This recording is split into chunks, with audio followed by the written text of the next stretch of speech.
जय श्री कृष्ण संग आप सभी का मेरे चैनल पर स्वागत है। आइए सुनते हैं संतोषी माता की व्रत कथा।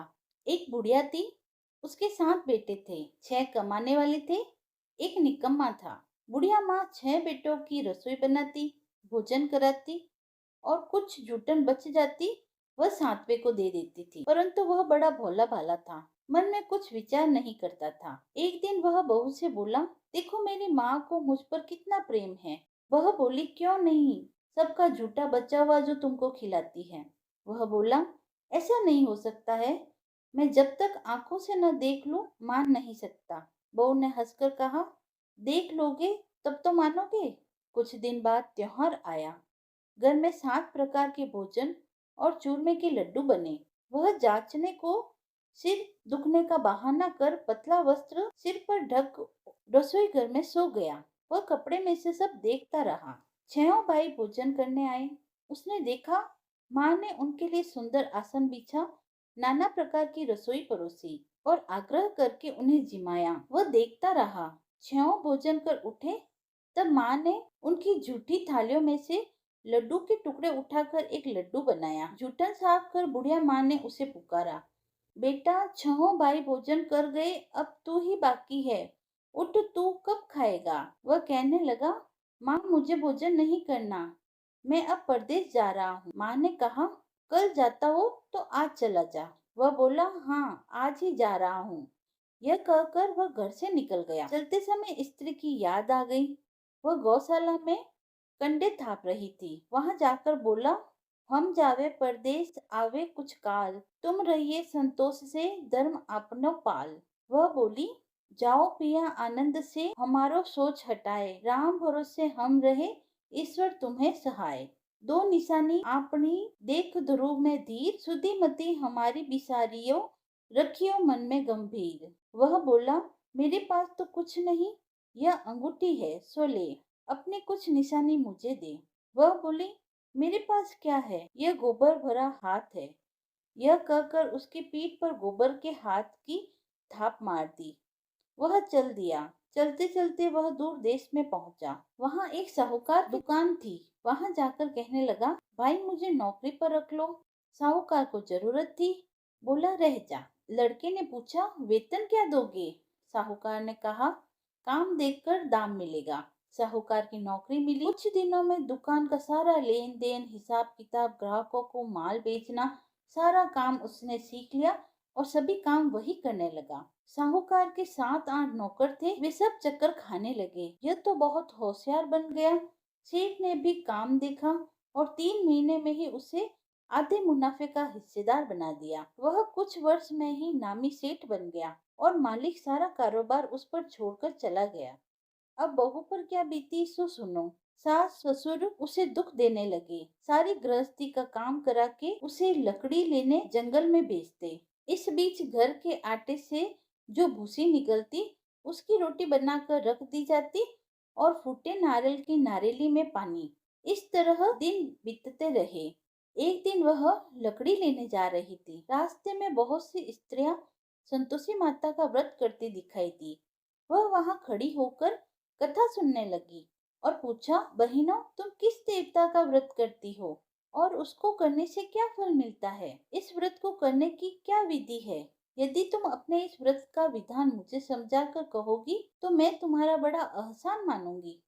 तब उनमें से एक स्त्री बोली, सुनो, यह संतोषी माता का व्रत है। इसके करने से निर्धनता दरिद्रता का नाश होता है, लक्ष्मी आती है, मन की चिंताएं दूर हो जाती है, घर में सुख होने से मन की प्रसन्नता और शांति मिलती है, निपुति को पुत्र मिलता है, प्रीतम बाहर गया हो तो शीघ्र घर आ जाता है, कंवारी कन्याओं को मनपसंद वर मिलता है, राज द्वारे से बहुत दिनों से मुकदमा चल रहा हो तो खत्म हो जाता है, कलह कलेश की निवृत्ति हो, सुख शांति हो जाती है, घर में धन जमा हो, पैसा जायदाद का लाभ हो, रोग दूर हो जावे तथा और जो कुछ मन में कामना हो सो सब संतोषी माता की कृपा से पूरी हो जाती है। इसमें कोई संदेह नहीं है। वह पूछने लगी, यह व्रत कैसे किया जाता है, यह भी बताओ, तुम्हारी बड़ी कृपा होगी। वह कहने लगी, 1.25 आने का गुड़ चना लेना, इच्छा हो तो 5.25 आने का ले लेना, सहूलियत के अनुसार ले लेना, बिना परेशानी और श्रद्धा व प्रेम से जितना भी बन पावे सवाया लेना। प्रत्येक शुक्रवार को निराहार रहकर कथा सुनना। इसके बीच क्रम टूटे नहीं, लगातार नियम पालन करना। सुनने वाला कोई न मिले तो घी का दीपक जला उसके आगे या जल के पात्र को सामने रखकर कथा कहना, परंतु नियम न टूटने देना। जब कार्य सिद्ध न हो तो नियम का पालन करना और कार्य सिद्ध हो जाने पर व्रत का उद्यापन करना। 3 मास में माता फल पूरा करती है। यदि किसी के ग्रह खोटे भी हो तो भी माता वर्ष भर में कार्य सिद्ध करती है। फल सिद्ध होने पर उद्यापन करना चाहिए, बीच में नहीं। उद्यापन में 2.5 सेर आटे का खाजा तथा इसी परिणाम से खीर व चने का साग करना चाहिए। 8 लड़कों को भोजन कराना, जहाँ तक मिले देवर जेठ भाई बंधु के हो, न मिले तो रिश्तेदार और आस पड़ोस वालों को बुला लेना। उन्हें भोजन करा यथाशक्ति दक्षिणा दे माता का नियम पूरा करना। उस दिन घर में खटाई न खाना। यह सुन बुढ़िया की लड़की की बहू चल दी। रास्ते में लकड़ी के बोझ को बेच दिया और उन पैसों से गुड़ चने ले लिए। माता के व्रत की तैयारी कर आगे चली और सामने मंदिर देखकर पूछने लगी, यह मंदिर किसका है? सब कहने लगे, यह संतोषी माता का मंदिर है। यह सुनकर माता के मंदिर में जाकर चरणों में लौटने लगी। दीन हो विनती करने लगी, माँ, मैं निपट अज्ञानी हूँ, व्रत के कुछ भी नियम नहीं जानती हूँ, मैं दुखी हूँ। हे माता जगत जननी, मेरा दुख दूर कर, मैं तेरी शरण में हूँ। माता को दया आई। एक शुक्रवार बीता कि दूसरे को उसके पति का पत्र आया और तीसरे शुक्रवार को उसका भेजा हुआ पैसा आ पहुंचा। यह देख जेठ जेठानी मुंह सिकोड़ने लगी। इतने दिनों में इतना पैसा आ गया, इसमें क्या बड़ाई। लड़के ताने देने लगे। काकी के पास पत्र आने लगे, रुपए आने लगे। अब तो काकी की खातिर बढ़ेगी, अब तो काकी बोलने से भी नहीं बोलेगी। बेचारी सरलता से कहती, भैया कागज आवे रुपया आवे हम सब के लिए अच्छा ही है। ऐसा कहकर आंखों में आंसू भरकर संतोषी माता के मंदिर में आ मातेश्वरी के चरणों में गिरकर रोने लगी। माँ, मैंने तुमसे पैसा कब मांगा है? मुझे पैसे से क्या काम है? मुझे तो अपने सुहाग से काम है। मैं तो अपने स्वामी के दर्शन करना चाहती हूँ। तब माता ने प्रसन्न होकर कहा, जा बेटी, तेरा स्वामी आवेगा। यह सुनकर खुशी से बावली होकर घर में जा काम करने लगी। अब संतोषी माँ विचार करने लगी, इस भोली पुत्री को मैंने कह तो दिया कि तेरा पति आवेगा, पर कैसे? वह तो इसे स्वप्न में भी याद नहीं करता। उसे याद दिलाने को मुझे ही जाना पड़ेगा। इस तरह माताजी उस बुढ़िया के बेटे के पास जा स्वप्न में प्रकट हो कहने लगी, साहूकार के बेटे, सो रहा है या जाग रहा है? वो कहने लगा, माता सोता भी नहीं जागता भी नहीं हूँ। क्यों, क्या आज्ञा है? माँ कहने लगी, तेरे घर बार कुछ है कि नहीं? वो बोला, मेरे पास सब कुछ है, माँ बाप बहू है, क्या कमी है? माँ बोली, भोले पुत्र, तेरी बहू घोर कष्ट उठा रही है। तेरे माँ बाप उसे त्रास दे रहे हैं। वह तेरे लिए तरस रही है, तो उसकी सुध ले। वह बोला, हाँ माताजी, यह तो मालूम है, परंतु जाऊं तो कैसे? परदेश की बात है, लेन देन का कोई हिसाब नहीं, कोई जाने का रास्ता नहीं आता, कैसे चला जाऊं? माँ कहने लगी, मेरी बात मान, सवेरे नहाकर संतोषी माता का नाम ले, घी का दीपक जला दंडवत कर दुकान पर जा बैठ। देखते देखते सारा लेन देन चुक जाएगा, जमा का माल बिक जाएगा, साज होते होते धन का भारी ढेर लग जाएगा। अब सवेरे जल्दी उठ, भाई बंधुओं से सपने की सारी बात कहता है। वे सब उसकी अनसुनी पर दिल की उड़ाने लगते हैं। कभी सपने भी सच होते हैं। एक बूढ़ा बोला, देख भाई, मेरी बात मान, इस बार इस प्रकार झूठ साज करने के बदले देवता ने जैसा कहा है वैसा ही करने में तेरा क्या जाता है? अब बूढ़े की बात मानकर वह नहा धोकर संतोषी माता को दंडवत कर घी का दीपक जला दुकान पर बैठ जाता है। थोड़ी देर में क्या देखता है कि देने वाले रुपया लाने लगे, लेने वाले हिसाब लेने लगे। कोठे में भरे सामान के खरीदार नकद दाम दे सौदा करने लगे। शाम तक धन का भारी ढेर लग गया। मन में माँ का नाम ले चमत्कार देख प्रसन्न हो घर ले जाने के वास्ते गहना कपड़ा सामान खरीदने लगा। यहाँ काम से निपट तुरंत घर को रवाना हुआ। उसकी पत्नी जंगल में लकड़ी लेने जाती है। लौटते वक्त माता जी के मंदिर में विश्राम करती है। वह तो उसके प्रतिदिन रुकने का जो स्थान ठहरा। धूल उड़ती देख वह माता जी से पूछती है, हे माता, ये धूल कैसे उड़ रही है? माता कहती है, हे पुत्री, तेरा पति आ रहा है। अब तो ऐसा कर, लकड़ियों के 3 बोझ बना ले। एक नदी के किनारे रख और दूसरा मेरे मंदिर पर और तीसरा अपने सिर पर रख। तेरे पति को लकड़ियों का गट्ठर देख मोह पैदा होगा। वह यहाँ रुकेगा, नाश्ता पानी खाकर माँ से मिलने जाएगा। तब तू लकड़ियों का बोझ उठाकर जाना और चौक में गट्ठर डालकर जोर से आवाज लगाना, लो सासू जी, लकड़ियों का गट्ठर लो, भूसी की रोटी दो, नारियल के खेपड़े में पानी दो, आज मेहमान कौन आया है? बहुत अच्छा, माता जी से कहकर वह प्रसन्न मन से लकड़ियों के 3 गड़ले लाई। एक नदी के किनारे पर, एक माता जी के मंदिर में रखा। इतने में मुसाफिर आ पहुंचा। सूखी लकड़ी देख उसकी इच्छा उत्पन्न हुई कि हम यहीं पर विश्राम करें और भोजन बनाकर खा पीकर गांव जाएं। इसी तरह रुककर भोजन बनाया, विश्राम करके गांव को गया, सबसे प्रेम से मिला।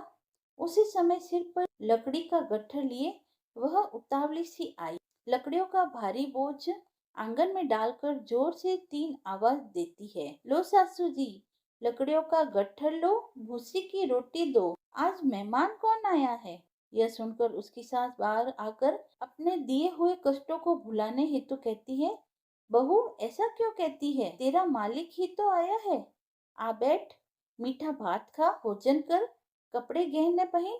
उसकी आवाज सुन उसका पति बाहर आता है। अंगूठी देख व्याकुल हो जाता है। माता से पूछता है, माँ, यह कौन है? माँ कहती है, बेटा, ये तेरी पत्नी है। आज 12 वर्ष हो गए जब से तू गया है। तब से सारे गांव में जानवर की तरह भटकती फिरती है। घर का कामकाज कुछ करती नहीं, 4 पहर आकर खा जाती है। अब तुझे देख भूसी की रोटी और नारियल के खोपड़े में पानी मांगती है। वह लज्जित हो बोला, ठीक है माँ, मैंने इसे भी देखा, तुम्हें भी देखा है। अब दूसरे घर की ताली दो, उसमें रहूंगा। अब माँ बोली, ठीक है बेटा, जैसी तेरी मर्जी हो सो कर। यह कहकर ताली का गुच्छा पटक दिया। उसने ताली लेकर दूसरे मकान की तीसरी मंजिल का कमरा खोल सारा सामान जमाया। एक दिन में राजा के महल जैसा ठाट बाट हो गया। अब क्या था, बहू सुख भोगने लगी। इतने में शुक्रवार आया। उसने अपने पति से कहा, मुझे संतोषी माता के व्रत का उद्यापन करना है। उसका पति बोला, अच्छा, खुशी से करो। वह उद्यापन की तैयारी करने लगी। जेठानी के लड़कों को भोजन करने के लिए कहा। उन्होंने मंजूर किया, परंतु पीछे से जेठानी ने अपने बच्चों को सिखाया, देखो रे, भोजन के समय सब लोग खटाई मांगना, जिससे उसका उद्यापन पूरा न हो। लड़के जिमने आए, खीर खाना सब पेट भरकर खाया, परंतु बाद में खाते ही कहने लगे, हमें खटाई दो, खीर खाना हमको नहीं पाता, देखकर अरुचि होती है। वह कहने लगी, भाई, खटाई किसी को नहीं दी जाएगी, ये तो संतोषी माता का प्रसाद है। लड़के उठ खड़े हुए, बोले, पैसे लाओ। बोली बहू कुछ जानती नहीं थी, उन्हें पैसे दे दिए। लड़के उसी समय हट करके इमली खटाई ले खाने लगे। यह देखकर बहू पर माताजी ने कोप किया। राजा के दूध उसके पति को पकड़कर ले गए। जेठ जेठानी मनमाने वचन कहने लगे, लूट लूट कर धन इकट्ठा कर लाया है, अब सब मालूम पड़ जाएगा जब जेल की मार खाएगा। बहू से यह वचन सहन नहीं हुए। रोती हुई माता जी के मंदिर में गई। कहने लगी, हे माता, तुमने क्या किया? हंसा कर अब भक्तों को रुलाने लगी। माता बोली, बेटी, तूने उद्यापन करके मेरा व्रत भंग कर दिया, इतनी जल्दी सब बातें भुला दी। वो कहने लगी, माता, भूलती तो नहीं, न कुछ अपराध किया है। मैंने तो भूल से लड़कों को पैसे दे दिए थे, मुझे क्षमा करो, मैं फिर तुम्हारा उद्यापन करूंगी। माँ बोली, अब भूल मत करना। वह कहती है, अब भूल नहीं होगी माँ, अब बतलाओ वे कैसे आवेंगे? माँ बोली, जा पुत्री, तेरा पति तुझे रास्ते में आता मिलेगा। वह निकली, राह में पति आता मिला। वह पूछती है, तुम कहाँ गए थे? वह कहने लगा, इतना धन जो कमाया है उसका टैक्स राजा ने मांगा था, वह भरने गया था। वह प्रसन्न हो बोली, भला हुआ, अब घर को चलो। घर गए। कुछ दिन बाद फिर शुक्रवार आया। वह बोली, मुझे फिर माता का उद्यापन करना है। पति ने कहा, करो। बहू फिर जेठ के लड़कों को भोजन करने के लिए कहने गई। जेठानी ने एक दो बातें सुनाई और सब लड़कों को सिखाने लगी, तुम सब लोग पहले ही खटाई मांगना। लड़के भोजन से पहले कहने लगे, हमें खीर नहीं खानी, हमारा जी बिगड़ता है, कुछ खटाई खाने को दो। वह बोली, खटाई किसी को नहीं मिलेगी, आना हो तो आओ। वह ब्राह्मण के लड़के लाकर भोजन कराने लगी। यथाशक्ति दक्षिणा की जगह एक एक फल उन्हें दिया। संतोषी माता प्रसन्न हुई। माता की कृपा होते ही 9वें मास में उसके चंद्रमा के समान सुंदर पुत्र हुआ। पुत्र को पाकर प्रतिदिन माता जी के मंदिर को जाने लगी। माँ ने सोचा, यह रोज आती है, आज क्यों न इसके घर चलूं, इसका आसरा देखो तो सही। यह विचार कर माता ने भयानक रूप बनाया। गुड़ चने से सना मुख, ऊपर सूंड के समान होठ, उस पर मक्खियां भिन भिना रही थी। दहली पर पैर रखते ही उसकी सास चिल्लाई, देखो रे, कोई चुड़ैल डाकिन चली आ रही है। लड़को, इसे भगाओ, नहीं तो किसी को खा जाएगी। लड़के भगाने लगे, चिल्लाकर खिड़की बंद करने लगे। बहू रोशनदान में से देख रही थी। प्रसन्नता से पगली बंद चिल्लाने लगी, आज मेरी माताजी मेरे घर आई है। वह बच्चे को दूध पीने से हटाती है। इतने में सास का क्रोध फट पड़ता है। वह बोली, किसे देखकर उतावली हो रही है, जो बच्चे को पटक दिया। इतने में माँ के प्रताप से लड़के ही लड़के नजर आने लगे। वह बोली, माँ, मैं जिसका व्रत करती हूँ, यह वही संतोषी माता है। इतना कहकर झट से सारे किवाड़ खोल दिए। सबने माता जी के चरण पकड़ लिए और विनती कर कहने लगे, हे माता, हम मूर्ख हैं, अज्ञानी हैं, तुम्हारे व्रत की विधि हम नहीं जानते। व्रत भंग कर हमने बड़ा अपराध किया है। जगमाता, आप हमारा अपराध क्षमा करो। इस प्रकार माता प्रसन्न हुई। बहू को प्रसन्न हो, जैसा फल दिया वैसा माता सबको दे। जो व्रत कथा पढ़े सुने, उनके सभी मनोरथ पूर्ण हो। बोलो संतोषी माता की जय। कथा समाप्त हुई। यदि आपको कथा पसंद आई हो तो आप मेरे चैनल को लाइक शेयर एंड सब्सक्राइब करें। धन्यवाद।